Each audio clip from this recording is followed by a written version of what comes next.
हरे कृष्णा दोस्तों, मैं अपने चैनल चलते चलते 802 पे आप सभी का हार्दिक अभिनंदन करता हूं। कैमरा के आंखों के सामने से मैं आपका होस्ट और दोस्त सुभाष चंद्र झा और कैमरे के पीछे से मेरे सहयोगी अनिल दुफारे। आज भी है हम लद्दाख भवन के सामने जो ये पार्क है, वहां पर ये जो आज के दिन का इंट्रोडक्शन वीडियो रिकॉर्ड कर रहे हैं।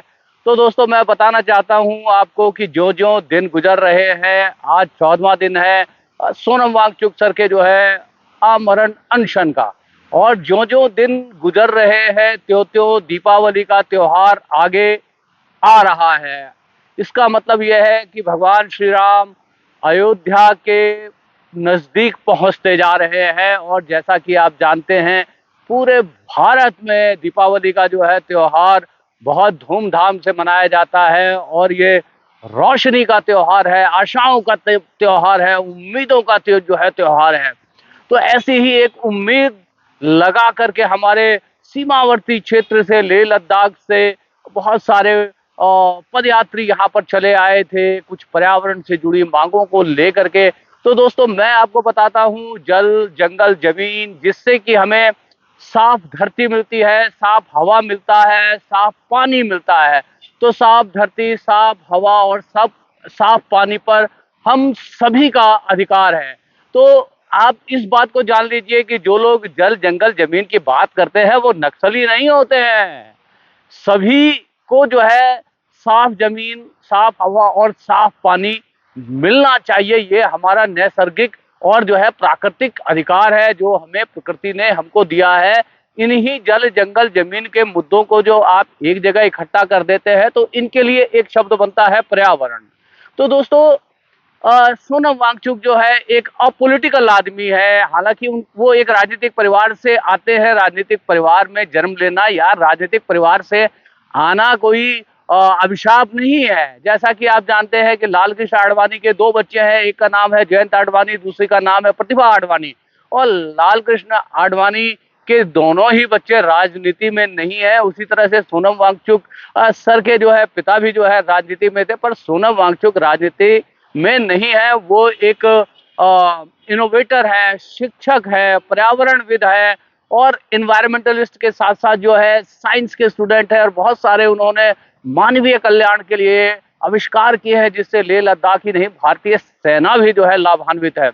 तो दोस्तों, तो क्या अब की बार जो ये दीपावली का त्योहार आ रहा है, तो क्या लोकतंत्र का दीपक जलेगा लेह और लद्दाख में? ये सब जो प्रश्न है, ये भविष्य के गर्भ में छुपे हुए हैं। और हम आशा करते हैं कि भारत सरकार और सत्तासीन पार्टी ने जो चुनावी वादा किया था, चुनावी मैनिफेस्टो में जो वादा किया था 3-4 साल पहले लेह लद्दाख को 6 शेड्यूल देने का, और उस 6 शेड्यूल के जरिए जो है वो अपने सभी भूमि के प्रबंधन, जल के प्रबंधन, नेचुरल रिसोर्सेज के प्रबंधन को सुनिश्चित कर पाएंगे और उनकी जनजातीय पहचान, आइडेंटिटी, कल्चर को वो बचा पाएंगे, कंजर्व कर पाएंगे।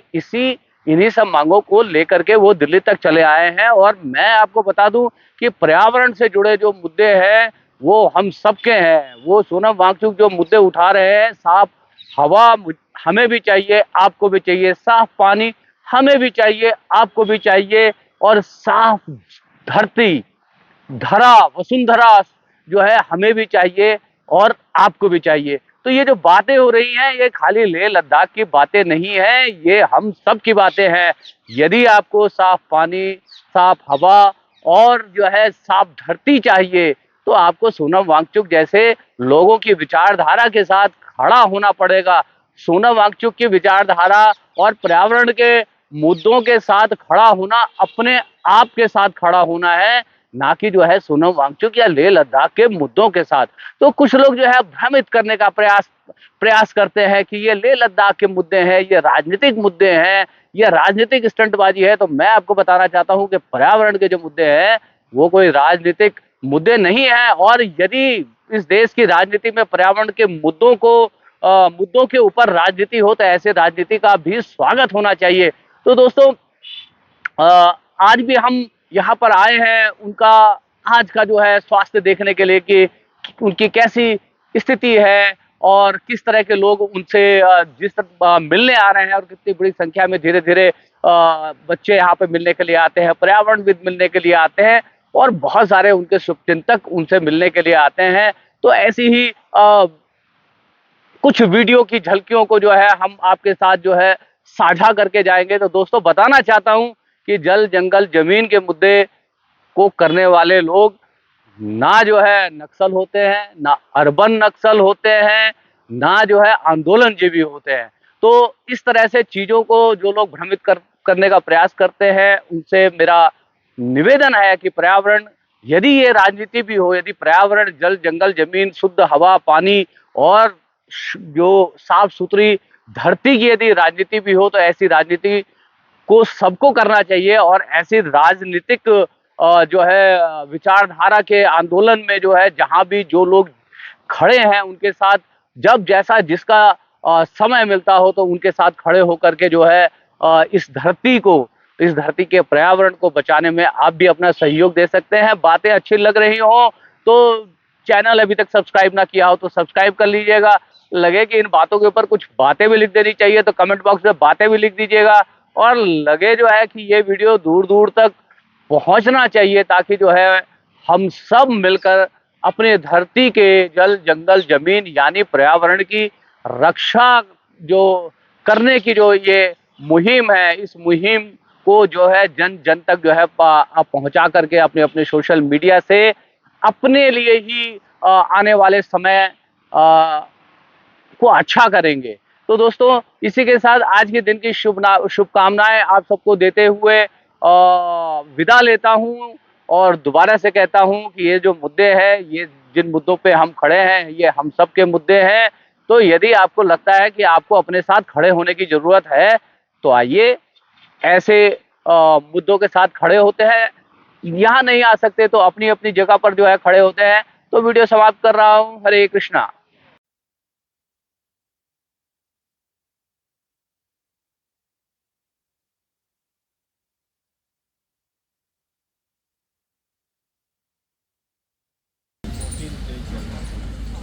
ये तो बात नहीं कर पाएंगे। अब फोटो के लिए आते हैं, फोटो लेंगे, फ़ोन मुझे दे दीजिए।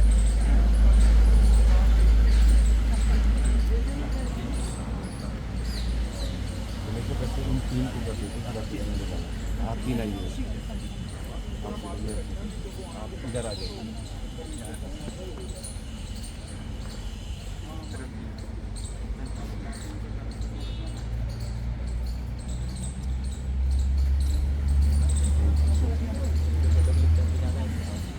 सबसे पहले मेहदी भाई आपका हार्दिक अभिनंदन एक बार दोबारा से। हम लोग पहले भी जो है एक दो बार बात कर चुके हैं।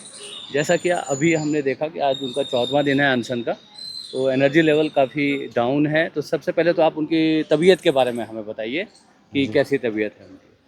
तबीयत तो अभी मतलब बुरा नहीं है, मैं ये कह सकता हूँ, और ख़राब भी नहीं है, लेकिन इसका ये मतलब नहीं कि उनका तबीयत बहुत अच्छा है ना। जी तो एनर्जी डाउन है, अब 14 दिन है, तो हम समझ सकते हैं कि उन पे क्या मतलब गुजर रहा होगा। इंटरनेट भी बहुत एनर्जी का इश्यूज़ है, तो आज से हम लोगों ने फिर इंटरेक्शन में भी बहुत कम रखा है, ताकि अब इस मोमेंट पे हमें लगता है कि एनर्जी बचा के रखना बहुत ज़रूरी है, क्योंकि अब शरीर में ऊर्जा जो हो अब उतना रहा नहीं।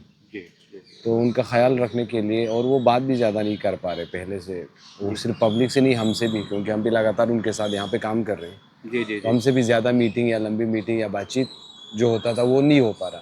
जी तो एक तो ये है और अभी आज का रिपोर्ट वगैरह आना बाकी है, तो हम रिपोर्ट देख लेंगे, है ना। वैसे भी जो जनरली बीपी हो गया, शुगर हो गया, बॉडी में जो शुगर लेवल है वो डाउन ही है, जी क्योंकि इतने 2 हफ्ते से नहीं खाया। अब जो बॉडी जब इतना भूख पे होता है तो कीटोसिस का जो प्रोसेस है वो शुरू होता है, जी जी क्योंकि आपकी बॉडी के अंदर की चीज़ें कीड़े मकोड़े हो, फिर आपका शरीर खाने लगता है, जिसकी वजह से ब्लड शुगर एक लेवल पे मेंटेन रहता है। तभी कीटोसिस के स्टेज पे हैं और उनके साथ काफ़ी लोग हैं। तो हम यही है कि ज़्यादा कंसर्न है उनको हेल्थ को लेकर, और हमारे बाकी जो अनशन पे जो साथी हैं उनकी भी हेल्थ को लेकर। डेफिनेटली जो है जब भी सभी उनके शुभचिंतक, उनके फैंस और जो भी इस आंदोलन से जुड़े हुए लोग हैं, जी वो सभी जो है उनके स्वास्थ्य को लेकर के बहुत चिंतित है। और जैसा कि हम रोज़ ही देखते हैं कि लगभग जो है 2-4-5 लोग जो है उनसे अपील करते हैं कि आप इसको रेस्ट दे दीजिए या पॉज़ कर दीजिए। मैं जैसे जो-जो दिन गुज़र रहे हैं, हम जो है उत्तर भारत में या पूरे समूचे भारत में दीपावली का त्यौहार जो है बड़े धूमधाम से मनाया जाता है। तो हम जो-जो ये एक-एक दिन गुज़र रहा है, हम दीपावली के नज़दीक पहुँच रहे हैं। तो मैं एक बड़ी आशा भरी प्रश्न आपसे पूछना चाहता हूँ, क्या इस दीपावली तक लेह लद्दाख में लोकतंत्र का दीपक जलेगा? ये उम्मीद है। और इतना बड़ा त्यौहार आ रहा है तो हम जी। उम्मीद पे कहते हैं ना कि दुनिया कायम है। और हम जो भी संघर्ष कर रहे हैं, जी, जी। जो रास्ता अपना के चल रहे हैं, हम तो उम्मीद पे, रोशनी पे और उजाले की इंतज़ार में और उस भरोसे से, और तमाम लोगों के ऊपर हमें भरोसा है। जी। हमें अपने आप पे भरोसा है कि जो हमारी मांगे हैं वो कोई अनकॉन्स्टिट्यूशनल नहीं है, संविधान के दायरे के बाहर के नहीं है। जी। अब जो हम मांगे अपने ही सरकार से मांग रहे हैं वो जायज़ मुद्दे हैं, जी। जायज़ मांगे हैं। और जब तक आप सच्चाई पे हो और जायज़ हो तो मुझे लगता है कि ऊपर वाला भी आपके इम्तिहान लेके ज़रूर, मुझे लगता है कि अच्छा ही होगा। तो मेहंदी जी, मैं एक बात और जनरली आप जानते हैं कि मैं प्रश्न से ज़्यादा आपके विचार और उसमें थोड़े से अपने विचारों को भी साझा कर लेता हूँ। जी, तो जिस तरह से जो है कुछ इस तरह की बातें जैसे क्रिएट की जा रही हैं कि ये जो समस्याएं हैं, इनका जो है बाकी रेस्ट ऑफ द इंडिया से कोई लेना देना नहीं है, ये लेह लद्दाख की समस्याएं हैं, जबकि ये जो है पर्यावरण से जुड़े हुए जो है जो मुद्दे नहीं, हैं, जो जल एक जीवन एक इसके बारे में जमीन। बता देता हूँ। एक तो किसी भी देश का मुद्दा वो किसी देश की स्थानीय नहीं हो सकता। जी। इसका मतलब वो आपके देश का हिस्सा है ही नहीं, आप नहीं यस। मान रहे। यस। यस। अगर आपका अपना देश है तो सिर्फ लद्दाख की बात नहीं है, कल को उड़ीसा में कुछ इशू है तो मैं तो ये नहीं कहूँगा ये इशू है। उड़ीसा भी हमारे ही देश का हिस्सा है ना, जी, जी, जी। हम एक ही देश के, तो अपने ही घर की बात है। तो पहला तो ये सोच देशवासियों पे जो देशभक्ति की बात कर रहे हैं, जी। उनको ये सेज क्लियर होना चाहिए। देश के किसी भी कोने और मोहल्ले में कुछ कमियां या कुछ गड़बड़ है तो उस मोहल्ले की प्रॉब्लम नहीं है, वो देश का एक समस्या है। बिल्कुल, बिल्कुल, सिंपल बात। बिल्कुल। और दूसरी बात, लद्दाख में हम जो मांग रहे हैं वो छठे अनुसूची में शामिल करने की बात कर रहे हैं। जी, और छठे अनुसूची में शामिल करने का जो प्रोविजन है वो तो हमारे कॉन्स्टिट्यूशन के अंदर है, बिल्कुल। ठीक है। और दूसरा, हम क्यों मांग रहे हैं इसकी जब वजह आप समझेंगे, हम इसलिए मांग रहे हैं क्योंकि लद्दाख जो है पर्यावरण के दृष्टिकोण से हिमालयन रीजन्स के हाई ऑल्टीट्यूड जगह पे है, टिबेटन प्लेटो जिसे बोलते हैं। जी, जी, वहाँ पे वहाँ के ट्राइबल्स को बचाना न सिर्फ लद्दाख के लिए ज़रूरी है बल्कि ओवरऑल क्लाइमेट चेंज के लिए भी ज़रूरी है। जी। अब आप क्लाइमेट चेंज से रिलेट नहीं कर पा रहे तो मैं आपको और सरल भाषा में कहता हूँ, अगर लद्दाख में लद्दाख के लोगों को जमहूरियत में लोकतंत्र में पार्टिसिपेशन नहीं मिलता है तो फिर आप एक देशवासी होने के नाते क्या भी चाहेंगे कि अपने दूसरे जो देश में अन्य जो जगहें हैं वहाँ पे लोकतंत्र ही नहीं हो, जी, है ना? बिल्कुल। पहली बात तो ये। दूसरा, 6 शेड्यूल से क्या फ़ायदा होगा मैं ये बताता हूँ। लद्दाख के स्थानीय लोगों को तो होगा ही होगा, एक तो जो बेरोज़गारी का इशू सॉल्व का, दूसरा जो वहाँ के पर्यावरण को अच्छे से हम लोग आगे रख कर पॉलिसीज़ और लॉज बना पाएंगे क्योंकि छठे अनुसूची में जो है वो लेजिस्लेटिव पावर्स है जी, जी, जो बाकी बहुत सारे स्टेट्स के पास है, और 6 शेड्यूल जो है नॉर्थ ईस्टर्न 6 स्टेट्स में। जी, जी, तो इस तरह का अगर संरक्षण होगा तो लद्दाख जैसे जगह का इकोलॉजी, पर्यावरण के साथ एक्सप्लॉयटेशन नहीं होगा। वहाँ की इकोलॉजी को बचा के रखना सिर्फ लद्दाख के लिए ज़रूरी नहीं कि बल्कि पूरे हिमालयन के लिए ज़रूरी है। जी। सिर्फ हिमालय के लिए ज़रूरी नहीं, वो इस देश के लिए भी ज़रूरी है और वो पूरा ओवरऑल दुनिया के लिए भी ज़रूरी है। तो लद्दाख का मुद्दा जो है वो कुछ अलग मुद्दा है, लद्दाखी लोगों की मुद्दा नहीं, ये आपका ही मुद्दा है। जी, मैं इसलिए ही मैंने क्योंकि इस हिमालय प्रश्न पे तो आप डेटा देखो तो ये पानी पे, हिमालय तो सोर्स ऑफ वाटर है ना, आप को यस, एग्ज़ैक्टली, नॉर्थ इंडिया तो पूरा हिमालय पे ही डिपेंड है, बिल्कुल। ठीक है। जब हिमालय को ही ख़त्म हो जाएंगे, पहले हम ख़त्म हो जाएंगे वो अलग बात है, लेकिन दूसरा नंबर तो आपका आएगा ना। बिल्कुल, तो आपको साफ पानी कहाँ से मिलेगा? और हम पर्यावरण की बात कर रहे हैं, साफ हवा की बात कर रहे हैं, हिमालय को बचाने की बात कर रहे हैं। हम सिर्फ लद्दाख को बचाने की बात नहीं कर रहे, हम पूरे हिमालयस की भी बात कर रहे हैं। जी, हम जी। जनजातियों की बात कर रहे हैं, जनजातियों को प्रोटेक्ट करने की ज़रूरत है। हम सरकार की उन आइडियोलॉजीज़ के बारे में बात कर रहे हैं जिनको हम समर्थन दे रहे हैं, कार्बन न्यूट्रल होना चाहिए। हम बात कर रहे हैं कि हमें डेवलपमेंट के नाम पे कॉपी करने के अलावा हमें अपनी संस्कृति और कल्चर में पीछे देखने की ज़रूरत है। यही तो सरकार बोलता है हमारी सिविलाइजेशन इतना बड़ा, हम विश्व गुरु थे, हमारी इतनी तहजीब थी वेद से लेकर इन तरह की सिविलाइजेशन में, तो क्यों ना वहाँ चले जाए और वहाँ से कुछ प्रेरणा लेके आज दुनिया को हम बता पाए ना कि हम पर्यावरण के साथ कैसे लड़ रहे। नहीं तो दुनिया में जितने भी जो डेवलप कंट्रीज़ है वो तो सबसे ज़्यादा कार्बन इमिशन ही वही कर रहा है। जी उन्हीं की वजह से भुगत कौन रहा है? हम भुगत रहे हैं ना पहाड़ों में। तो आज मैं ये कहूँ कि नहीं नहीं, अमेरिका जो है फैक्ट्रीज बनाना, इंडस्ट्रियलाइजेशन उनकी अपनी ज़ाती तो नहीं कह सकते ना, उनका ज़ाती नहीं है, उनकी वजह से हमें इम्पैक्ट पड़ रहा है। जी जी जी जी। तो ये सब इंटर रिलेटेड है, इंटरलिंक्ड है, तो इस चीज़ को समझना बहुत ही ज़रूरी है। तो कोई भी लोकल इशू क्लाइमेट चेंज का can never be A local issue, it will be A national and global issue. Yes, तो आप ये कहना चाहते हैं कि हमें एक बार दोबारा से जो है बैक टू बेसिक के बारे में सोचना चाहिए। बैक टू पीछे रूट्स हम बताते हाँ, हैं, है ना? जो पीछे जो है जो बहुत कुछ अच्छा हम छोड़ आए हैं उसको जो विकास के नाम पे हम अंधाधुन आगे ना चला जाए। हम्म, विकास के नाम पे हमारी कल्चर और तहजीब से जो सीखने की चीज़ें हैं उनको सीख के आज उनको अमल में लाने की ज़रूरत है, हम वो बात करें। इसकी मिसाल हमारे पास है लद्दाख में, जमहूरियत के प्रोसेस में हमारा पार्टिसिपेशन ना होने की वजह से वहाँ पे बड़े बिल्डिंग बने, इनफैक्ट गवर्नमेंट के खुद जो बिल्डिंग बने, लद्दाख यूनिवर्सिटी बना, वो कंक्रीट और सीमेंट का बना है। तो किसी बच्चे से आप पूछ ले हिमालय की ऐसी क्रिटिकल फिडेल कंडीशन में सीमेंट और कंक्रीट का यूनिवर्सिटी बन सकता है क्या? इससे अच्छा बिल्डिंग वहाँ के लोकल बन सकता है, लोकल की वहाँ के कल्चर में देखे तो। जी जी जी। तो हम विकास के विरोध में नहीं, हम कह रहे हैं कि विकास होना चाहिए लेकिन विनाश नहीं होना चाहिए विकास के नाम पर, पहली बात। और दूसरी बात, इस विकास के प्रोसेस में लोगों की भागीदारी जरूरी है। अब लोग चाहे कि डिस्ट्रक्शन कर लीजिए कंसल्टेशन लेके, तो लोग ही चाहे तो करेंगे क्या? आप और मैं भी चाहे नहीं, बड़े बड़े फैक्ट्री बना दीजिए, पर्यावरण जहाँ जाएगा जाएगा, उसमें तो हम कुछ नहीं कर सकते। यहाँ पे कहने का मतलब है कि लोगों में जागरूकता जरूरी है, लोगों की भागीदारी लोकतंत्र में जरूरी है, और उसी के लिए हम लड़ाई लड़ रहे हैं। मैंने इसलिए ही इस प्रश्न को उठाया था क्योंकि जो महानगरों में रहने वाले खास तौर पे इस जनरेशन के लोग और पिछली जनरेशन के भी लोगों को इन सब मुद्दों की समझ नहीं है, इसलिए हमने इस बात को मैंने इस प्रश्न को छेड़ा ताकि आपके जरिए हम ये समझ पाएँ कि ये हमारे और आपके सबकी बात है। और जैसे कि दिल्ली जैसे जगह पे आप हर साल गर्मी बढ़ते ही जा रहा है, एक्सट्रीम आपका रिकॉर्ड ब्रेकिंग आपके एवरेज टेम्परेचर जा रहा है। जी जी जी। तो वो क्यों जा रहा है? क्योंकि वो तो क्लाइमेट चेंज की वजह से जा रहा है। और लद्दाख जैसे जगह अगर इस तरह संरक्षित नहीं जाएंगे तो इन प्लेन्स का तो फिर क्या ही होगा। अर्थ का एवरेज टेम्परेचर जो है 1.5 डिग्री सेल्सियस होने के लिए 4 साल से कम है। अगर 4 साल में हम नहीं कुछ कर पाए तो फिर हमारे हाथ से निकल गया 1 डिग्री, 1.5 डिग्री, उसके बाद 2 पे जाएगा। एक पे इतना तबाही हम देख पा रहे हैं हर जगह, तो 1.5 जब होगा 4 साल बाद, तो किस लेवल की वो विनाश होगा। जी जी जी। कुछ वेकअप कॉल देना चाहेंगे इस जनरेशन को? वेकअप कॉल तो नहीं कहेंगे, हम खुद वेकअप होना चाहते हैं और सब वेकअप होने की बात है। समझने की ज़रूरत है इस जनरेशन को कि मुद्दा, धर्म एक मुद्दा नहीं हो सकता राजनीतिक, है ना? बाकी चीज़ें नहीं हो सकता, मुद्दा हो सकता है, इश्यूज हो सकता है जो इस देश के लिए फ़ायदेमंद हो, ह्यूमैनिटी के लिए अच्छा हो, न सिर्फ इंसानों के लिए बल्कि जानवरों के लिए। पर्यावरण की हम बात करते हैं तो बहुत सारे वहाँ पे कितने स्पीशीज़ एक्सटिंक्ट हुए, एंडेंजर्ड हुए। तो लोगों को पर्यावरण कि इस इशू को बहुत गंभीरता से लेना चाहिए, क्योंकि इस इशू में सभी सफ़र कर रहे हैं, न सिर्फ लद्दाख के लोग सफ़र नहीं कर रहे हैं बल्कि सभी सफ़र कर रहे हैं। और आज आप नहीं उठेंगे तो कल तो फिर जो आने वाली जनरेशन के लिए मुश्किल ही होगा। जी जी। तो ये थे हमारे मेहंदी भाई जिनसे हमने जो ये बड़े आसान मुद्दे हैं जो हमें कॉम्प्लिकेटेड लगते हैं उनको थोड़ा समझने का प्रयास किया। और जैसा आज आपने देखा कि सोनम वांगचुक सर का एनर्जी लेवल वैसा नहीं था कि ज़्यादा बात जो है कर पाते, तो हमने एक छोटी सी भेंट वार्ता जो है मेहंदी के साथ की। और यदि बातें अच्छी लग रही हों तो शेयर करिए, पहुंचाइए दूर दूर तक, लिख डालिए इस बात के बारे में अपनी बात। Thank you. चलते चलते आप हमेशा से हमारी आवाज़ बने हुए हैं, तो इसी के लिए धन्यवाद थैंक यू। आपका आपका भी और बहुत आपके बहुत टीम धन्यवाद। का भी। जी, आपने हमें मौका दिया अपने साथ चलने का मौका कोई किसी को और नहीं देता, अपनी समझने मेहनत का, होता क्योंकि है। दूर से चीज़ें समझ में नहीं आती हैं, आपके साथ चले तो समझे जो है। जी जी। हम भी मैदानी इलाके के लोग हैं, एक बहुत बड़ा जीवन अपना यहीं पे गुजारा है, तो हमें भी इस बातों की इतनी समझ नहीं थी।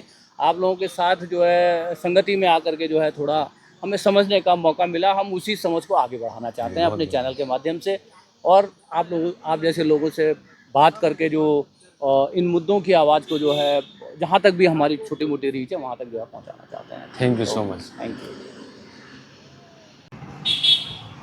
जैसा कि हम पहले भी सूरज से बात कर चुके हैं मनाली में, और हमारे लिए सूरज कोई नया फेस नहीं है। और मैं आपको परिचय के तौर पे बता दूं कि यह सोनम वांगचुक की जो लेह से दिल्ली तक की यात्रा चली, उसके एक पदयात्री है और साइकिलिस्ट हैं, महाराष्ट्र से बिलोंग करते हैं।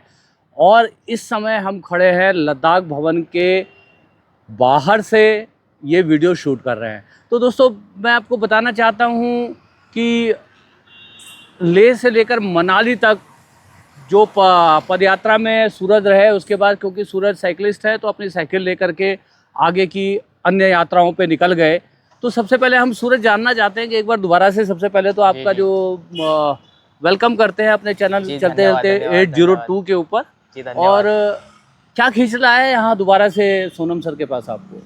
जी, मुझे खींच लाया क्योंकि ऐसा है कि साइकिलिंग के दौरान लद्दाख के बाद मैं सर के साथ जो है 15 दिन उनके पदयात्रा में शामिल था और देखा कि किस तरह से वो अपने जो 6 शेड्यूल के है उसके लिए जो वो पदयात्रा कर रहे थे, किस तरह वो अपने लद्दाख के लिए लड़ रहे हैं, इस पर्यावरण के लिए लड़ रहे हैं। तो जब मुझे पता चला कि दिल्ली में जो है उनका अनशन शुरू हो चुका है, अनशन उन्होंने शुरू किया है, वो पानी और नमक पे ही अनशन कर रहे हैं, खाना नहीं खा रहे, तो मुझे उनकी चिंता होने लगी। ऑब्वियसली उनके साथ था इतने दिन तो चिंता तो होती है, उनकी भी चिंता होने लगी और उनके साथ साथ जो लोग अनशन पे बैठे उनकी भी चिंता होने लगी। तो दोस्तों ऐसा है कि उनसे जो चिंता है वो मुझे खींच के लाया उनके तरफ, कि मतलब मैं देखने आ गया कि यहाँ पे सर की हालत ठीक है या नहीं। सो दोस्तों मुझे यहाँ पे आने के बाद देखने को मिला कि 14 दिन हो गए सर ने ना अन्न का एक दाना भी ग्रहण नहीं किया है अभी तक, सिर्फ नमक और पानी पे चल रहे हैं और अभी तो सर बोल भी नहीं पा रहे दोस्तों। सो दोस्तों ये हालत हो चुकी है। दोस्तों सर की इस हालत का जिम्मेदार कौन है? सर की ये जो इतने कर रहे हैं बट एक्चुअल में उनकी आवाज़ आप तक पहुंच नहीं रही। मुझे समझ नहीं आ रहा आवाज़ क्यों नहीं पहुंच रही। जो गलत चीज़ें होती है सोशल मीडिया पे, जो गलत चीज़ें होती है वो तो आपको जल्दी दिखाई देते हैं, जो वो तो आप जल्दी किसी से शेयर कर देते हो, गलत चीज़ें एंटरटेनमेंट चीज़ें हो गया। बट ये जो चीज़ें जो पर्यावरण के लिए, जो हमारे फ्यूचर के लिए, जो आने वाले जनरेशन के लिए ये जो लोग लड़ रहे हैं लद्दाख के, जो सोनम सर इतने बड़े साइंटिस्ट है, अपना काम सब छोड़ के लड़ रहे हैं, वो आपको क्यों नहीं दिखाई दे रही? ये मुझे समझ नहीं आ रहा। मेरा ये सवाल है, आपको क्यों नहीं दिखाई दे रही? आपको ये क्यों शेयर नहीं कर रहे आप लोग एक दूसरे के, आपके रिलेटिव से, आगे वाले लोगों से क्यों शेयर नहीं कर रहे आप? मुझे समझ नहीं आ रहा है। ये ऐसा क्यों लगता है कि लोग जो है इसको इस तरह से देखते हैं कि ये जो बातें हो रही हैं ये सिर्फ लेह और लद्दाख से जुड़ी हुई है, जबकि पर्यावरण का मतलब होता है, पर्यावरण जो है हमारा पर्यावरण 3 चीज़ों से मिलकर बनता है, जल, जी। जंगल और ज़मीन। जी। इन तीनों को यदि आप एक साफ जल, एक साफ जल, हवा और साफ जो है क्या कहते हैं आपका धरती, ये हम सबका नैसर्गिक अधिकार है। प्रकृति ने हमें जो है ये अधिकार दिया है। तो ये इन सबको जो अब जोड़ करके हम जो बातें करते हैं तो वो बातें होती है पर्यावरण की बातें। तो पर्यावरण जो है वो यदि अच्छा है तो सबके लिए अच्छा है, और यदि वो खराब हो रहा है तो वो सबके लिए खराब हो रहा है। वो एक अलग बात है कि उसका पहले भुक्तभोगी पहाड़ के लोग होंगे, जिस तरह से हिमालय का दोहन और शोषण हो रहा है। तो आप ज़रा लोगों को समझाइए कि ये जो पर्यावरण की बात है ये मात्र लेह लद्दाख की बात नहीं है, ये समूचे जो है मानव जाति की बात है। देखिए दोस्तों ऐसा है कि जब आप सिटी में जब आप रहते हो, आप जॉब करते हो, अपनी सिटी में लाइफ गुजार रहे हो, और आपको पता है जैसे अभी मैं दिल्ली हूँ, दिल्ली में जब आया तो मुझे लगा, मुझे पोल्यूशन कहते हैं दिल्ली में बहुत ज़्यादा पोल्यूशन है। तो सच है पोल्यूशन है दिल्ली में, बट उसका जिम्मेदार कौन है? हम लोग ही है उसके ज़िम्मेदार। तो जब आप इस पोल्यूशन में रहते हो, तो जब आपको छुट्टियाँ होती है, अब आप कहाँ जाते हो घूमने के लिए? पहाड़ों में ही जाते हो। पहाड़ों में जाते हो अपने शुद्ध हवा लेने के लिए, क्योंकि आपको शुद्ध सांस जो है ऑक्सीजन, शुद्ध ऑक्सीजन यहाँ पे शहरों में मिलता नहीं, पहाड़ों में मिलता है। बट जब वो पहाड़ी नष्ट हो जाएंगे तो फिर ऑक्सीजन लेने कहाँ जाओगे आप? ये बताओ। सिलेंडर से लेंगे ना। कैसा सिलेंडर? कितने दिन लेके घूमेंगे सिलेंडर में पेड़ पौधे लेके घूमेंगे आप? नहीं हो सकता है। ऐसा है कि जो पानी जो आ रहा है हमें हिमाचल से, जो है जो हमें पानी का सोर्स आ रहा है, मीठे पानी का सोर्स जो आ रहा है वो हिमालय के ग्लेशियर से आ रहा है। और दिन पे दिन जैसे गर्मी बढ़ रही है ना, उसके कारण है ना ग्लेशियर पिघलते जा रहे हैं। और ये जो गर्मी जो बढ़ रही है उसका रीज़न कौन है? इंसान का जो नेचर है, जो जिस तरह से वो रह रहा है, जिस तरह से वो अपना मतलब रहन सहन कर रहा है, उसके कारण ही जितना वो गाड़ियाँ यूज़ कर रहा है, जितना वो इलेक्ट्रिसिटी यूज़ करेगा। तो ये सब बनाने के लिए जो है, जैसे इलेक्ट्रिसिटी बनाने के लिए होता है, इलेक्ट्रिसिटी बनाने के लिए, लोहा बनाने के लिए घर बना रहे इतने बड़े बड़े, तो ये सब बनाने के लिए रॉ मटेरियल कहाँ से आता है? वो तो पहाड़ों से आते हैं। पहाड़ ही नष्ट हो जाएंगे। पेड़ कट रहे हैं, पेड़ नष्ट हो रहे हैं। पेड़ लगा रहे हैं, मान्य करता हूँ मैं, पेड़ लगा रहे हैं, बट उतना आप जितने पेड़ लगा रहे हो उतने गाड़ियाँ भी तो ले रहे हो। जी जी जी। तो सूरज आपको समझा रहे हैं कि जो हमारे ये ग्लेशियर है वास्तव में ये हमारी पानी के टैंक हैं, और यदि पानी के मतलब टैंक में यदि पानी सूख जाएगा तो आपके और हमारे टैप में पानी नहीं आएगा। तो ये जो पानी के मुद्दे हैं, साफ़ ज़मीन के जो मुद्दे हैं, यदि ज़मीनें यदि बचेंगी नहीं और उन पे यदि पेड़ पौधे बचेंगे नहीं, जो पेड़ पौधे आपको फ्री में ऑक्सीजन की फैक्ट्री है, इसके लिए आपको कोई प्रोसेस नहीं करना पड़ता है। प्रकृति ने आपको ये संसाधन दिए हैं कि इन जंगलों के माध्यम से आपको इतनी बड़ी मात्रा में जो है ऑक्सीजन मिलता है फ्री में। और आईसीयू में आपके ऑक्सीजन खरीदते हो आप, पैसे लगते हैं। फिर आप बोलते हो तो- खुद कितने पैसे लग रहे हैं मुझे। हाँ, तो दोस्तों ये जो मुद्दे हैं, हम इन आपको बताना चाहते हैं कि ये लेह लद्दाख के मुद्दे नहीं है, ये हमारे और आपके मुद्दे हैं। यदि अपने जीवन को बचाना चाहते हो, एक क्वालिटी लाइफ जीना चाहते हो, एक शुद्ध हवा, शुद्ध पानी और साफ सुथरी धरती को यदि चाहते हो, तो सोनम वांगचुक जैसे सर की विचारधारा की यात्रा के साथ हर एक हिंदुस्तानी को खड़ा होना चाहिए। क्या कहते हैं सूरज? बिल्कुल, ये तो देश के भलाई के लिए है। ये ना धर्म, जात पात, ऊंच नीच जिसके बारे में नहीं हो रहा है ये आंदोलन। ये आंदोलन हो रहा है हमारे देश के लिए, हमारे देश के नागरिकों के लिए और हमारे आने वाले जनरेशन, आने वाली पीढ़ी के लिए आंदोलन हो रहा है दोस्तों। तो सब लोगों ने सोनम सर को सपोर्ट कीजिए, क्योंकि इतने बड़े साइंटिस्ट है वो। और सच कह रहा हूँ, अगर उन्हें हम अभी उनकी हालत देखी मैंने, तो आप भी देख लेना कैमरा में किस तरह से उसकी हालत है उनकी वीडियो में। तो मुझे देख के तो बहुत चिंता हुई दोस्तों। पता नहीं आप में चिंता होती कि नहीं, लेकिन इतने बड़े वो साइंटिस्ट है, मतलब देख लो आप। अभी जैसे आप किसी को वायरल करते हो, जैसे हमारे इधर हो गया डॉली चाय वाला, टपरी वाला, क्या करे, उनकी वीडियो देख के आप वायरल किया उन्हें, ठीक है, कुछ किया उन्होंने नहीं। इधर अपनी दिल्ली में वड़ा पाव गर्ल, उन्हें भी वायरल कर दिया। उनके भी मतलब लोग फॉलोवर्स है इतने हैं, तो उनके भी मतलब देखे जाते हैं। उन्होंने भी कुछ किया देश के लिए? नहीं किया। अरे मतलब जो लोग देश के लिए कुछ कर नहीं रहे, जो वल्गैरिटी कर रहे हैं, वो भी वीडियो आप मतलब उसको भी आप वायरल हो। कर रहे हो। लेकिन ये जो हो रहा है, ये अनशन हमारे देश के लिए हो रहा है, हमारी भलाई के लिए, हमारे फ्यूचर के लिए, पर्यावरण के लिए हो रहे हैं। ये आप क्यों नहीं मतलब लोगों तक पहुंचा रहे हो? यहाँ पे क्यों जुट नहीं रहे हो? यहाँ पे दिल्ली में आके अनशन के साथ, इनके साथ क्यों नहीं जुड़ रहे हो आप? मुझे ये समझ नहीं आ रहा। मतलब होना चाहिए यार थोड़ी बहुत तो मतलब इंसानियत दिखाओ, पर्यावरण के लिए दिखाओ, अपने लिए, खुद के लिए दिखाओ, खुद का फ़ायदा देखो उसमें, कि हमारे फ्यूचर के, हमारे बच्चों का फ़ायदा देखो, तब ऐसे जुड़ो। तो दोस्तों इस वीडियो को जो है समापन की ओर लेकर जाते हुए, जितने भी हमारे सोशल मीडिया के ऊपर रेल कुमार और रेल कुमारियां लगी हुई हैं, हाँ। सबसे एक अपील है कि सोनम वांगचुक सर के हैंडल को फॉलो करो और उनकी बातों को सुनो और कर दो वायरल, पहुंचाओ, जनता तक पहुंचाओ, पूरे इंडिया में कोने कोने तक पहुंचाओ। और बस इतना ही कहना चाहूँगा कि यार बस सपोर्ट करो, लद्दाख बचा लो अपने आप को बचा लो। चलिए, ओके, थैंक जय यू। भारत। और ऐसा है कि हम हमारी साइकिल यात्रा जो है अभी दिल्ली में लेके आए और आगे जो है मथुरा की ओर बढ़ेंगे 2-3 दिन बाद। तो यही है, तो मिलते रहेंगे। जय हिंद, जय Bharat. Thank you Suraj. Thank you sir.